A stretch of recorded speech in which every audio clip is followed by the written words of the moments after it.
Bareentumaa kabajamtu aashitii taja'anii dubra keenyaaf haadha faaxee taja'aniin miidiyaa gubbaa mataa kiyyaa fi mataa gosa bareentoo arsii kabajama baale kabajama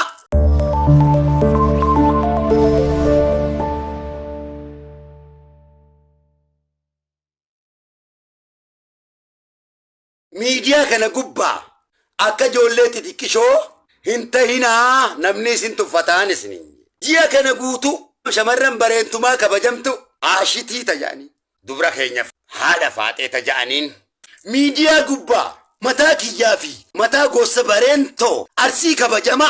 baale kabajama harargee kabajama ulamaayii kabajamtuu fi haadha abbaa keenya kabajamtuu hamma nuti isinitti saalfannutti akka shamarran shanyiin qabnee dhiiratu badee ijoollee isin rakkishaa ijoollee isin rakkishaa teessan moon teessan isin aashitii fi haadha faaxeetiin baana fiita biraatis teessan moon teessanas miidiyaa kana gubbaa dubbadhu kanattis akka dhiira si fuudhu dhabdee intalti bareentumaa kabajamtuun itti islaamaa kabajamtuun ati bareedduun maal fakkaattu kun intala kabajamtuu waaqoo guutuu taate jaarraa abbaa gadaa taate ilmaan nadhii gammadaa taatanii osoo jirtanii ilmaan shaamiin ibroo taatanii osoo jirtanii isin ilmaan doktor jeelaan shee abdusalaam kadiif taatanii osoo jirtanii isin ilmaan raayyaa abbaa macaa taatanii osoo jirtanii miidiyaa kana gubbaa wannummaan isin ooftan kun maali gosa nu xiqqeessudha moo arsooma keenya xiqqeessudha moo baaloomina keenya xiqqeessudha isin moo bareentuma xiqqeessudha isin moo harargummaa keenya xiqqeessudha isin dubbadhu kaan obboleessa keetitti dubbadhu kaas maali ati kaayyoon kee hojiin kee wama dhiiraa yaaduudha halkanii guyyaa wama dhiiraa dubbachuudha isin miidiyaarraa isintu namaa gannu godhe isin aadaa teenya keessan jirtan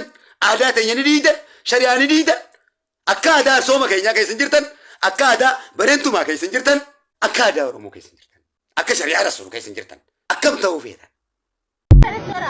Jalalaan qabuun daganaa sitti baafadhee si amaniitiin abdii fuulduraatiif si hayyadhee ati garuu jaalala wallaaltee na dubbattee na himimee ga'ummaa qiyaasa maaliif harkee sirratti naaf booda waa hileen sobamu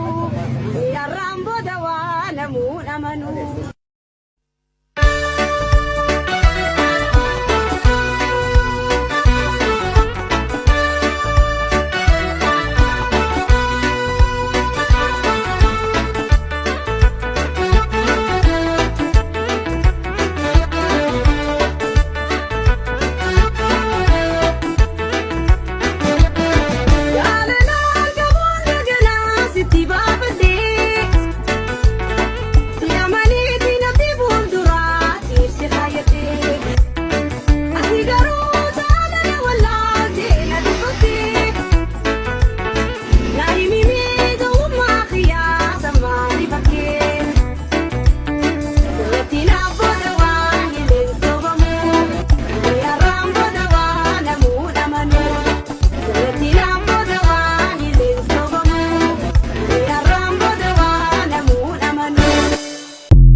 So qalbiina la silaaltu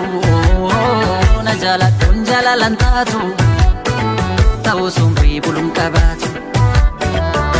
taasistuu guyyaa natti halkanii danda'uuf